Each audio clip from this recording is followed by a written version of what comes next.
I sure have a lot to talk about right now. A couple of weeks ago, I was in the ER.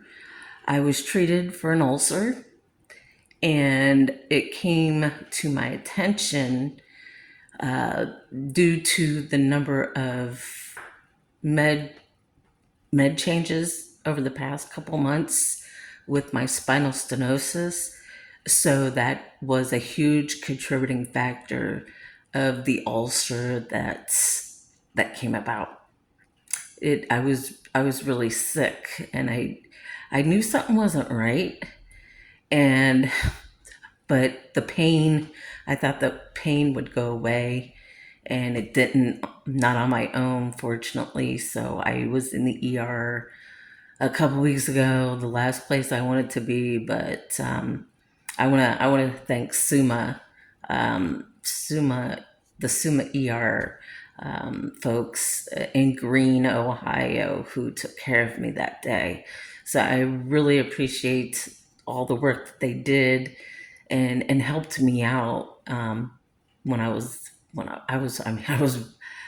hunched over in pain. I couldn't believe the pain that I was in, considering of all the back troubles that I have with the spinal stenosis and the sciatica. So on top of that, I had the ulcer.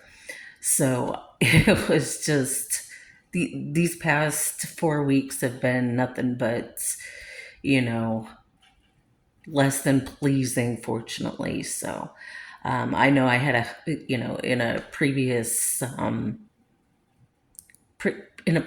update, I was dealing with the health situation, and so now that I am working on getting better, now I can go back and I can work on this poetry video that I've been working on for everybody.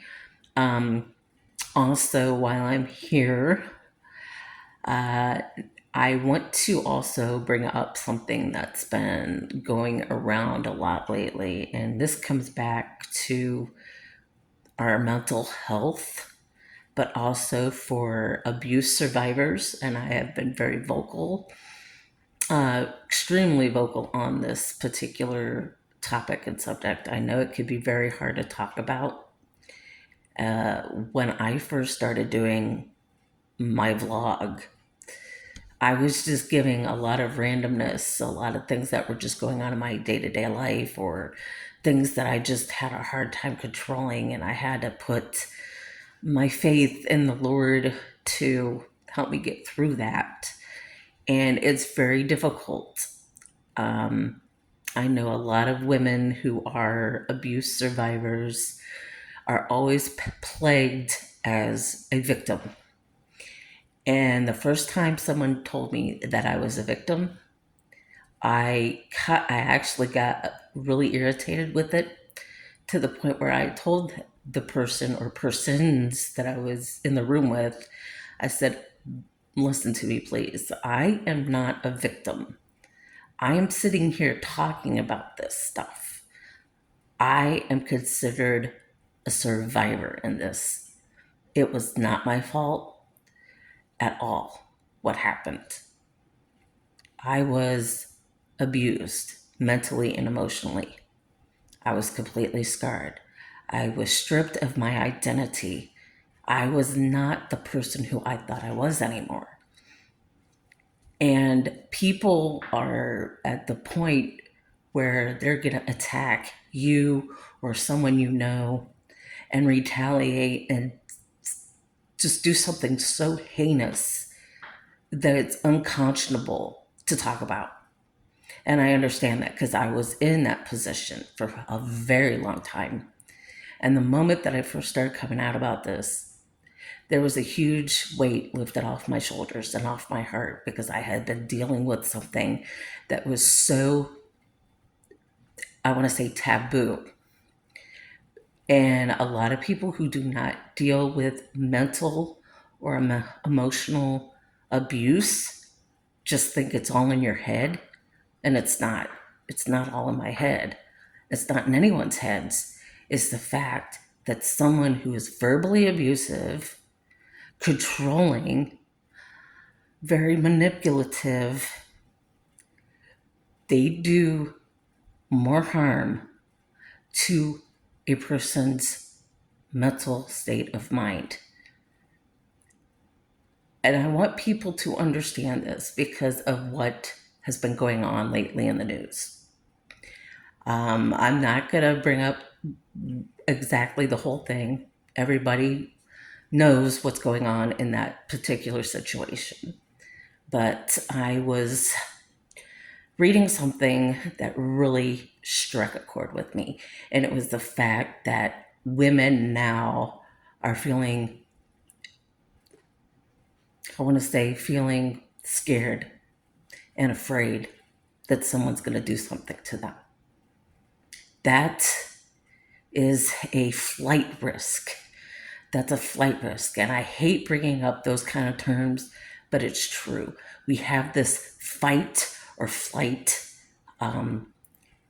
mentality going on. And when we're in that, we hold on to something that keeps us from reacting in a way that we don't want to react in. In my own past experiences, even before the abuse even happened, I had a hard time controlling my mouth. I had a hard time controlling my thoughts. I had a hard time dealing with everyday life situations and circumstances I was in. And I am technically a type A person. I am very detailed and very organized person. I take a lot of responsibilities for my actions, and I have made mistakes in my life caused that did cause some pain. And I always stepped up and apologized to anyone who I might have hurt. But a lot of the time, it was the other way around. Someone was taking advantage of me. Someone was doing these things, or someone in the family, or someone that you're extremely close with, who you're no longer close with anymore because of the situation or situations that you were put into. People used to blame me all the time for their for their problems. That's not my problem. It's their problem. It took me a long time to come to that understanding and to that realization. Why am I being blamed? Why am I being put on this pedestal that I have to, defend myself all the time, or, have to, talk to people in a way for them to come across and say, hey, listen to me, please. I'm saying this. I need you to listen. And I think a lot of it is because people don't want to listen and they jump to judgments. And I was talking to someone recently about that. The only judgment we get is from the Lord. That's it. Just the Lord. We do not have to judge each other for who we are or what we do, how we act. It's what we do with it. And I've been very heated over certain things that have been going on lately too, which is also contributing to my physical stress. Because when I get like that, then I get really stressed and my muscles tense up and I just can't seem to let it go. And when it comes to my mental health or anyone's mental health, I get very protective. I get protective because I want to be there. I want to talk to this person or that person and let them know that I too I'm going through this myself. And when you feel like your life being threatened, and you want to either run away from it or you want to run towards it. Me, on the other hand, I don't know. I'm not the kind of person that would run away from anything. I'm the kind of person that would stand up for myself in any situation, which I have had to do in my 40 some years on this earth. I've had to learn to control my mouth, control my tongue, control what I have to say or what I need to say around anybody. And then there's a little voice in the back of my mind telling me, keep your mouth shut. You're going to get yourself in trouble. And that's why I keep my mouth shut. But when it comes to mental health, it's a different story because I want to talk about it. I feel the need to talk about it because there are other women who are going through this right now and fearing for their lives that someone's going to take their life away from them.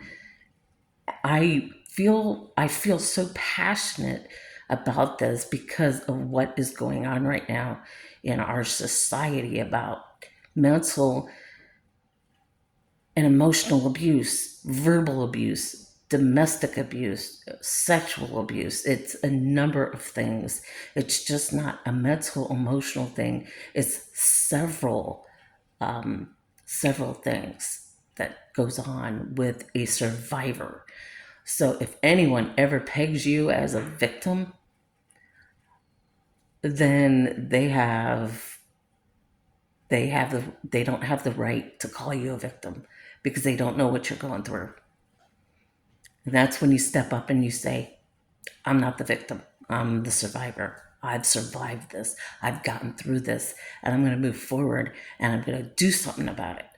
And I have done my fair share of doing things that I've had to stand up for. I have come to a lot of people's defense my entire life. I feel like I was always defending someone. And that became an issue for me because of my relationships with people. When I was very young, I was very afraid. I was extremely shy, awkward, backward. I wouldn't talk to a single soul. My parents taught me not to talk to strangers. Do not take candy or money from anybody at all. You don't do that. So you have to be extremely cautious who you're around, your relationships with people, anything that's going on. You have a right to protect yourself. And I had to learn as I got older to either talk about something or suppress it. And I was the kind of person that suppressed more than I should have in my childhood and my adolescence. As I got older, I had to learn to speak up for myself and try to get people to listen to me. You know, when you're 18 and 19 years old, people are not going to take you serious. They're not going to listen to you because you're not at that authority level to talk to someone in the way that you want to be heard.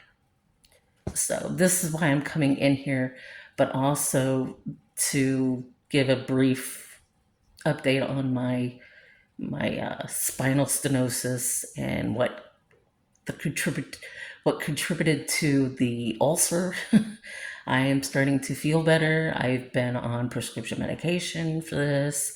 I had actually an appointment with pain management today, and everything has been worked out where I'm back on my regular medications again.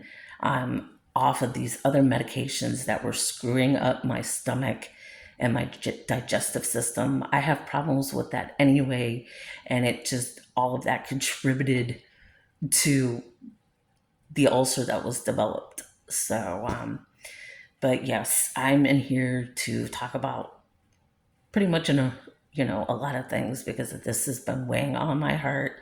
This has been weighing on my mind, and I wanted to come in here and talk about this. So, if you're a survivor, I'm not giving you advice. I'm not doing that kind of thing. I'm there for you and I understand what you're going through. I have talked to other survivors who have expressed their feelings with me and will tell me the same thing, that they used to fear for their lives that someone was going to come and do something so heinous to them that they were afraid to leave their abuser. And I never understood that until I was in a position of being abused. And I don't even normally talk about my story because the moment I say something, someone's going to attack me. And I'm not going to go through that bullying stage again. I did go through it. It was very hard for me to go through that. And it should not be dealt with online. And therefore, that's a part of my story that I will not talk about. But I have been in that situation. And so when I talk to other survivors, I understand what they're going through. And also, when you have children involved, it's even harder to leave your abuser because you have children that you're trying to protect to keep them away from the abuse. And it can lead to so many other problems and issues in uh, the family dynamics and relationships. And it's just something that should not be. And it, even though it is, that's the reality of it. That it leaves a mark on you. It leaves a scar. It leads to a lot of problems. PTSD would be one of them. I was diagnosed with that. I take medication for it. I've been through my fair share over the past 8 years with recovery on my journey, and then starting my vlog was almost felt like a godsend because I know people are listening and watching these and taking into account what I'm saying. And I appreciate that. I greatly appreciate everyone who tunes into my vlogs. I really do. And now that I'm on this healthy lifestyle journey, finally, I am going to do the things that I'll be able to do again. And that is to get out there and do the hiking and go to the parks and do those things that I miss so much. So I hope you are able to find your own peace and be able to bring a lot of clarity and hope into other people's lives like I've been able to be here and talk to you in this way. And because I understand you, I get you, and we're all going to get through it together.